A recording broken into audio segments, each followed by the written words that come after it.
बोलिए लाडली लाल की। पहाड़ बड़ा होता है, उससे बड़ा समुद्र, उससे बड़ा आकाश, उससे बड़ा ब्रह्म भगवान, उससे भी बड़ी है ये कामना की बीमारी।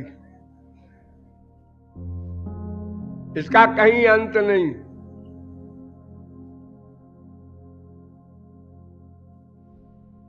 क्योंकि ये माइक है, ध्यान दो, और हम दिव्य हैं। हम माने आत्मा, हम ईश्वर के अंश हैं और संसार प्रकृति का अंश है। सीधा सीधा गणित है। हम महाचैतन्य परमात्मा के अंश हैं और संपूर्ण अनंत कोटि ब्रह्मांडात्मक जगत प्रकृति का विकार है, जड़ प्रकृति का। तो हमारा सब्जेक्ट, हमारा अंशी श्री कृष्ण और शरीर पंच महाभूत का है, प्रकृति के अंश से बना है, इसलिए इसका सब्जेक्ट प्रकृति। शरीर को रखने के लिए, स्वस्थ रखने के लिए संसार की आवश्यकता है, बिल्कुल ठीक। वो योगी हो, ऋषि हो, मुनि हो, भक्त हो, कोई हो, शरीर को रखना है तो संसार की आवश्यकता पड़ेगी।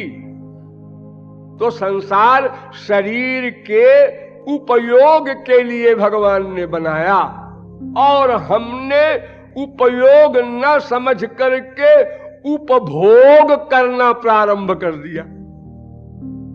उपयोग, उपभोग, ये दो पृथक पृथक विरोधी वस्तुएं हैं। एक ड्यूटी है, एक अटैचमेंट है, यूं समझ लो। तो संसार संबंधी कामना कितनी ही बड़ी हो, सब के सब एक सी है, फल देने वाली। जैसे डायबिटीज के मरीज के लिए चाहे गुड़ खाओ और चाहे कलकत्ते से स्पेशल रसगुल्ला मंगा के खाओ, जितनी मिठाइयां हैं सब उसके लिए डेंजरस हैं। स्वर्ग का सुख हो चाहे मृत्युलोक का हो,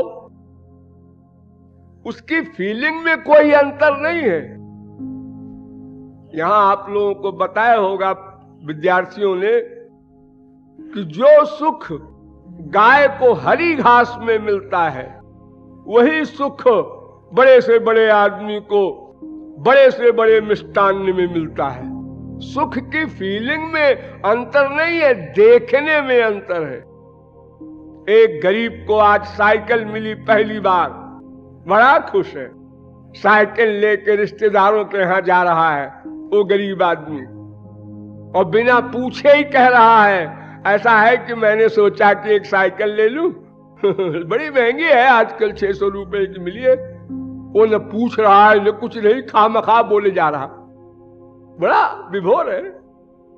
इसी प्रकार किसी ने कार लिया लाइफ में पहली बार, वो अपनी कार लिए लिए घूमता है दोस्तों के यहां,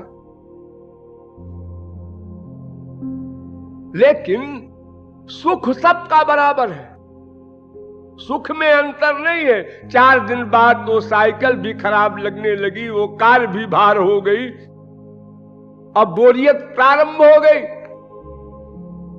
शुरू में बहुत बड़ा सुख, फिर कम, फिर कम, फिर कम, फिर सिकुड़ गया।